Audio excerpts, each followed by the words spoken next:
Hi everyone, good morning and good evening to all of you. Thank you for joining the lecture. Today we have with us Denise Kleinrichert. She is a professor in the Department of Management at Lam Family College of Business, San Francisco State University. Her research interests are broadly on business and organizational ethics, corporate social responsibility, ethics of AI, and sustainable business practice. She's also associated with Aspen Institute, International Association for Business and Society, as well as Society for Business Ethics. You can check out more details about her work at the link I'll just be sharing in the chat box. Thank you so much for being here, Denise. So Absolutely. before I hand over to Denise, I request everyone to sort of mute their microphones, and we encourage you to start your camera if it suits you. It would be lovely to see some faces too. So yeah, over to you, Denise. I'm just going to start the presentation now, and you Great. can just tell me to change slides. Just give me a Okay, second. great. Thank you. Well, Okay. welcome everyone as she's getting it set up. I'm so pleased to be here, and I wish I could see you, but I can't. So it'll be interesting for me to be talking to my slides as opposed to talking to faces. But I understand that you're there, so that's great. I have put together some slides, but just wanted to say a little bit about why I'm so interested in AI, or artificial intelligence. I've been teaching business ethics for well over a decade. I did my PhD actually in philosophy with lots and lots of business coursework, and my undergrad was in economics. And so I've always had this kind of combined interest in what's going on economically or business wise, as well as what's happening in terms of ethics, and how do individuals make the right decisions, and what types of components they need to assist them in making ethical decisions. So combining all of that with my graduate and doctoral studies, and then coming to San Francisco State in 2007, I've just been growing, I guess, with the environment and what's happening both in business, but in society as well. And there is so much focus on technology, and many of you maybe are even studying in that specific area. But technology fascinates me. I don't consider myself a highly technical person per se, but I'm very interested in terms of the ethics as they relate to technology, and in particular artificial intelligence, or AI.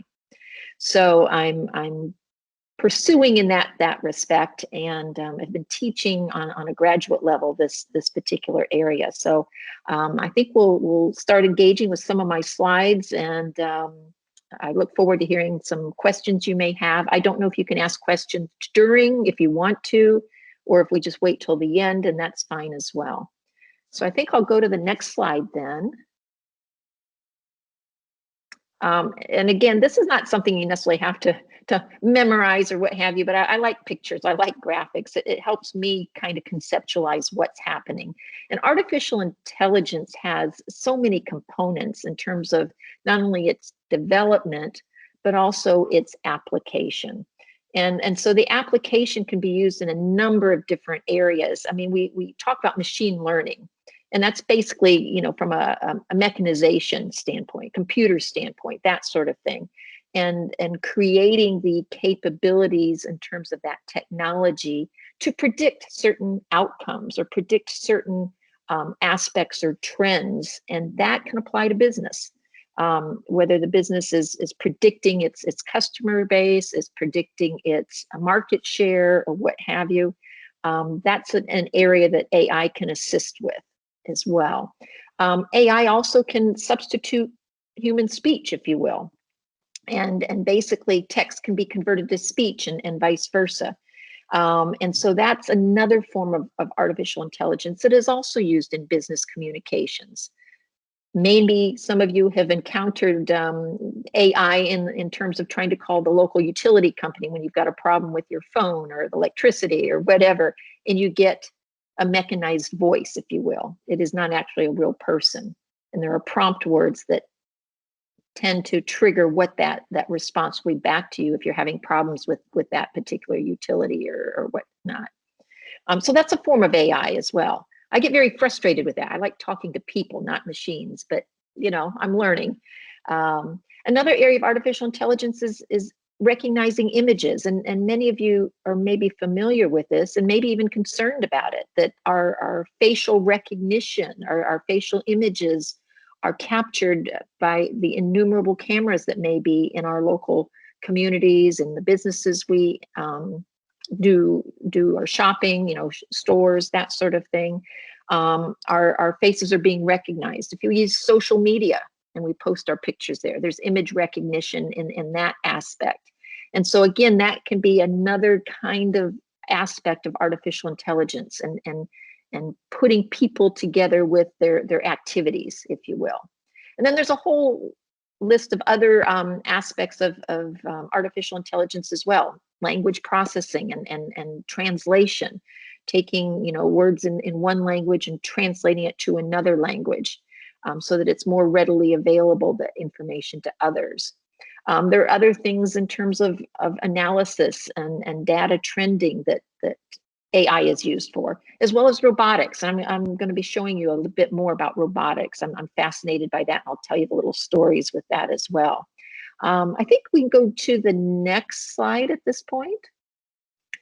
So again, artificial intelligence, just a quick recap, is used for a lot of different aspects of what they call generalized learning, as well as reasoning or helping make decisions, solving problems.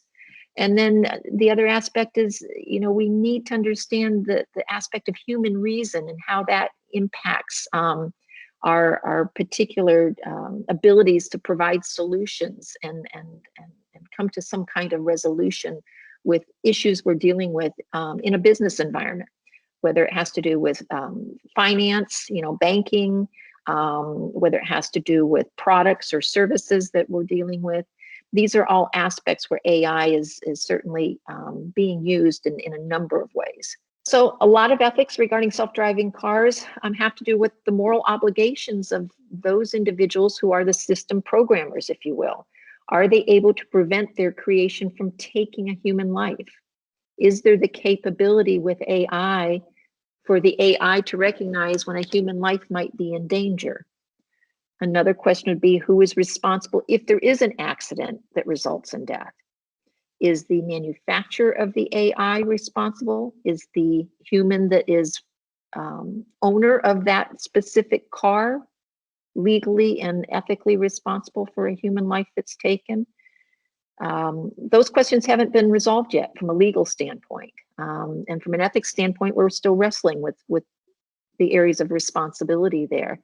The other thing would be the designers of the AI system itself, as well as the manufacturers of the onboard sensory equipment.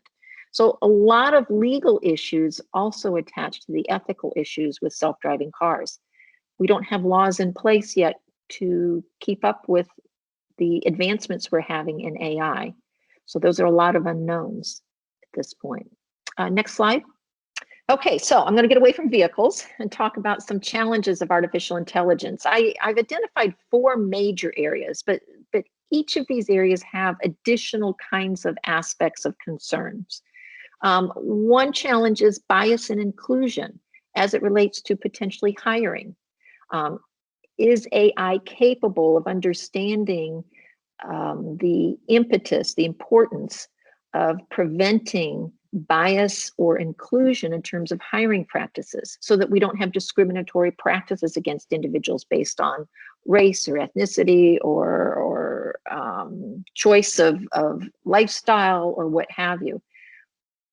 We are challenged with what AI might be able to do to be more inclusive, to reject bias. And so those are challenges that a lot of individuals who are working with AI and human resources or hiring practices are working through to see what those challenges might crop up and how those are going to be resolved. Another challenge is labor and automation. With increased production in many locales, and part of it might even have to do with some of what we're dealing with in terms of the pandemic and the different types of products that we need now that we're mostly working from home and that sort of thing. What does that do to our manufacturing and our labor and our automation? is that something that AI can assist with, or is that taking jobs away from human beings and giving them to quote unquote robots? Those are challenges that are certainly coming to the forefront from an ethics standpoint as well. From a rights and liberties standpoint, that also has to do with business entities and the challenges that AI might present in terms of infringing on the labor rights of workers. It might also be the human rights, the ethics and freedom of association rights. These associations or challenges may present some problems as well from an AI standpoint. Further challenge will be safety and developing what that critical infrastructure looks like in communities. And how does AI solve some of those issues? And how does AI potentially present some new challenges in those respects? The one interesting thing that when I say that these can be problematic is that the programs that are developed by humans can learn human biases. They can be imbued, if you will, with the biases of the humans who create these various forms of AI. So that can also be something that can be troubling from an ethics standpoint, as well as potentially a legal standpoint. Okay, so we had a really interesting question and a response on the chat. So Anshu had asked that Alexa, Erica, Eliza, Sophia, all feminine names for AI bots, and rescue robots like Hermes and Atlas, more masculine name. Isn't this to a gendered approach? And Satvik had mentioned that everything does not have to be looked at as a gender problem. We are looking at artificial intelligence where gender doesn't even matter. So do you feel like gender does matter when it's design, or what do you feel? Okay, so my insight into this would be that human beings have seen themselves in gendered contexts for since we've been around. Okay, and the comfort level of human beings interacting with AI is more clearly available when we gender the AI, if that makes sense, because we're used to dealing with human to human interactions. So as we're relating to the AI, the developers, creators, what have you, are wanting humans to have that comfort level. And so by gendering, that tends to take away some of that austerity, that, robot-like kind of aspect to it, if you know what I mean. I mean, when I think of robot, I think of the old kind of cartoons, where it looks very mechanical and metal and hard and whatever. AI is coming across much softer because a lot of it's voice response, and that sort of thing. So we're gendering because that's what we know how to do as human beings. We just tend to do that for whatever reason. We've programmed ourselves that way. Doesn't mean we'll always be that gendered, what would you call it, centric, if you will. Okay. Yeah. So, would you like to? Did you raise your hand as a follow up? If you want, you can ask Professor Yes, Denise follow up. Yeah, please share. yes, ma'am. Good morning, ma'am. Good Firstly, I morning. agree that gender has been around forever, but modern gender theory states that gender is a social spectrum and a social construct, which, frankly, some people don't agree with. But if that's true, and modern gender theory is prevailing, Yes. throughout the masses, and people do agree with it, they say gender and sex is different, Mm-hmm. and they say that gender is a social construct. So if it is Yes. a social construct, then isn't that applicable to machines and AI as well? Why should that be seen as male and female? Isn't it sexist to assume that Sophie is a female? Yes. Yes. I agree with you. Because, if you will, we're wired the way we are in terms of attributing gender. Gosh, from the time that infants are arriving and as they're being socialized and into the little people that they are, and then they become big people and that sort of thing. We do the same with AI, and so I'm not saying it's right, but it's what people know, and in some sense, and I haven't done the psychology on this. You'd have to ask a psychologist more so, but I believe there's a lot of the psychological aspect of acceptance of the AI by attributing it to be more human-like. And what a lot of folks will say is, oh, it's human-like, and we tend to go gender. You know, will we move from that? Probably at some point. But I think in the infancy, if you will, of the AI, I think that it's a comfort level that folks want to attribute very human characteristics to the AI, and that's one part of it, that the attribution is there. And again, I haven't seen the studies on it. I'm sure there are studies on it, but my sense is that by using what appears to be what we would call a female voice might seem less, what would you call it, threatening to the user of the AI. It might feel safer for some folks. And again, I'm not a psychologist, so, but that'd be a great question for some of my colleagues in psychology. Maybe I'll have to go back to them and ask them about this, whether anybody's doing research on this. And I think we should totally have this, like, since the classes, I think even Anshu had commented, we should totally have a debate on this. So thank you to Denise for giving this opportunity where we are bringing up these questions. My question is about the ethical standards for AI. Now we know that machines tend to focus on achieving the goal and they are not really concerned about the method they use to achieve it.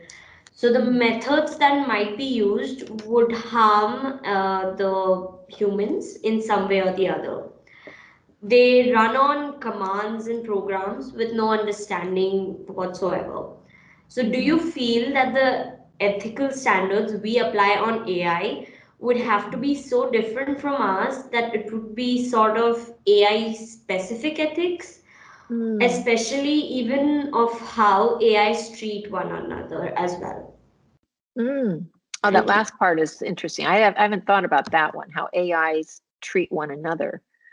Ooh, I'd have to think about that aspect. Let me go to the first part of your question. I think, you know, we're still at the point, and I don't know, it may be in your lifetime. I'm not sure if it'll be in my lifetime, but it could be, depends on how fast the technology is.